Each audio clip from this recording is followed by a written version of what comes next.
Alright guys, here today's top stories in Out in the World segment. Number 1. The opposition group have been doing very well in most regions, but there is one space where they have been seriously lacking, and that's in the coastal region. For the longest time possible, these guys did not have a point person to push their agenda in Mombasa, Kilifi, Taita Taveta and so on. But finally, a perfect candidate has been found, and that candidate is none other than Mohammed Ali. In fact, just check out this tweet, and I quote. This is a tweet from Mohammed Ali, and it reads, "Some things are better left unannounced because they are meant to be discovered. Happy to be sipping tea in the company of great wise men." Now, if you look to the left image, you'll see Mohammed Ali with Rigathi Gachagua, probably at his residence. To the right, you will see Kalonzo Musyoka with Mohammed Ali at his own residence. Moving forward, it's rather obvious that Mohammed Ali will be the lead representative of opposition in the coastal region. And in line with that, I suspect he'll vie against Abdul Swamad come 2027, just to build some form of relevance, because you can't really chaperone a region if you're not going for the top seat. Second story of the day, Boni Halwale has officially stabbed Ruto in the back. Here's how. You see, in the Malava by-election, UDA decided to field Ndakwa, and Boni Halwale, who just so happens to be the UDA Senate Majority Whip, has decided to ignore Ndakwa and endorse the DAPK candidate Seth Panyako in the Malava by-election. Just listening to Boni Halwale lecturing Mudavadi Wetangula and Ruto on the same topic. Roll the tape. Sasa Mudavadi na Wetangula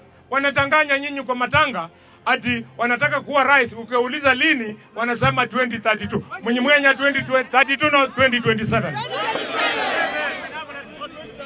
Hiyo kitu yenye unaona Mheshimiwa His Excellency the President wanafanya na Raila ni wanajipanga. Na sisi Eugene Wamalwa tunajipanga namna gani? Mimi ukiniambia ni unge Ndakwa mkono, nitakuwa na unge Ndakwa mrengo wenye hauna agenda yetu. Kama wako na agenda yetu, I am the chief whip. Why has the president and his party never asked me kuniuliza hapa Malava tuchukue Ndakwa, tuchukue Rian, tuchukue ama Seth? Ningewaambia Malava mtu mwenye watu watasikiza wafanyie kazi ni Seth Panyako.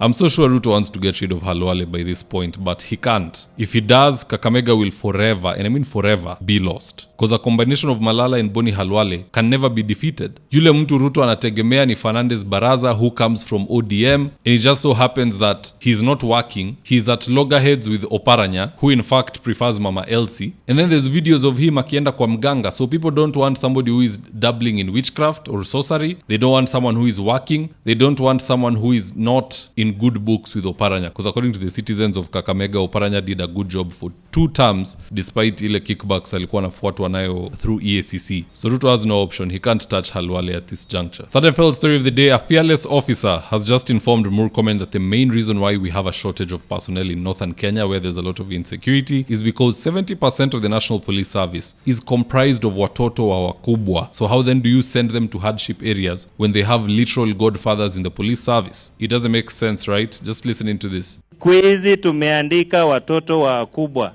watoto wa bunge, watoto wa MCS. Siniongea ukweli? Na hiyo imefanya usalama wa nchi hii imerudi chini. Huyu mtoto huwezi muguza. That's why we have a shortage ya officers Northeastern, because 70% wenye wanaletwa hapa transfer wana rescind kupitia kwa ofisi ya wakubwa, na sio wao kupenda. Mkubwa amepigwa simu na cabinet secretary, amepigwa simu na mbunge, amepigwa simu na nani, mwishowe tunapata kuna shida. So nimeongea hiyo ya, na uzuri bwana CS uliniambia nikiongea mbaya hapa mtatusamea. So Mahari nitatereza zialisema nitasemewa. I really hope that no one touches that officer. Unajua pia amesema kuna CS wanapiga simu. Murkomen is a CS. So I'm sure Kando atamuuliza, are you talking about me? Because maybe he has done it. Or which colleague are you talking about? That guy should be preserved, na akifutwa atuambie. It is good for the country to know and to come out and protect those who stand with the truth. Having said that though, that's all I had for you today in our the World segment. Here's today's ad of the day. If you're in need of electrical wiring, solar installation or electrical fittings such as strip lights, snake lights, downlighters or chandeliers, contact Engineer Wycliffe at 0707 476602 and he'll get your house dapped up.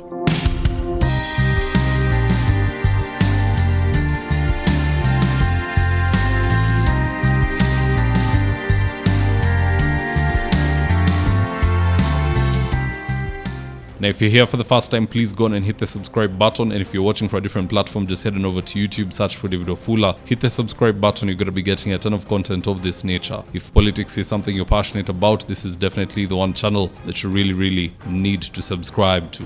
Alright guys, adios.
Thank you for choosing David Wafula as your primary news platform.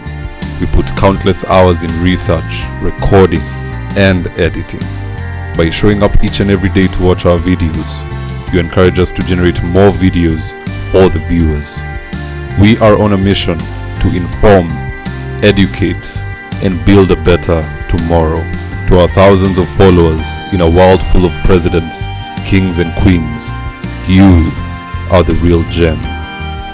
Adios.